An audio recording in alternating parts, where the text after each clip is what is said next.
Mega salon.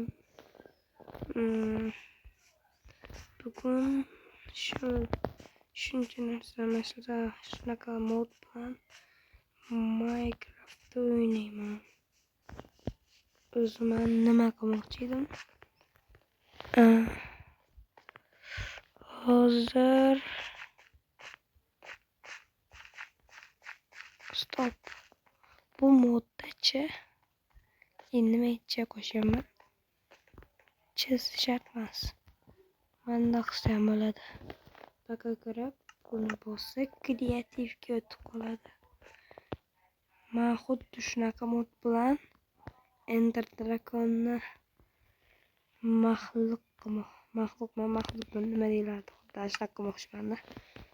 Короче, menga eshitma kerak emas. Bu kerak. Qilcham kerak emas. Keyin ramka kerak. Bo'ldi. Endi bularni qursam bo'ldi. 3ta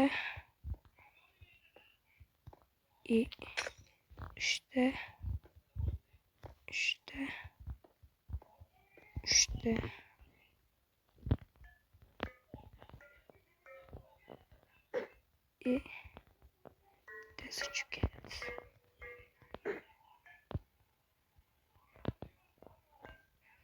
Bir, iki, üç.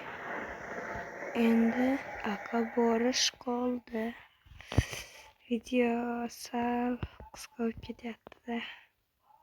Nima qilay? Amal. Endi buni shunchaki kutishda turdim. Tepaga chiqamiz.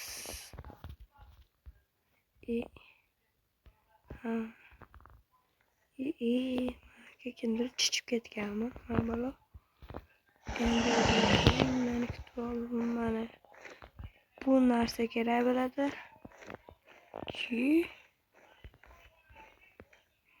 Kristallar qana? Yo. Menimcha shmot sababli shekilli. Bunu qilaman. Mana qo'ysam Ender Dragon o'ldi.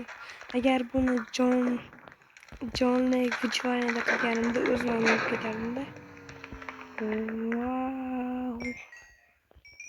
Bir dunyo darajalar. Hazlar 60-darajagacha bo'ladi taxminan. Bu hech kim qolmadi. Tashlandiq joylar.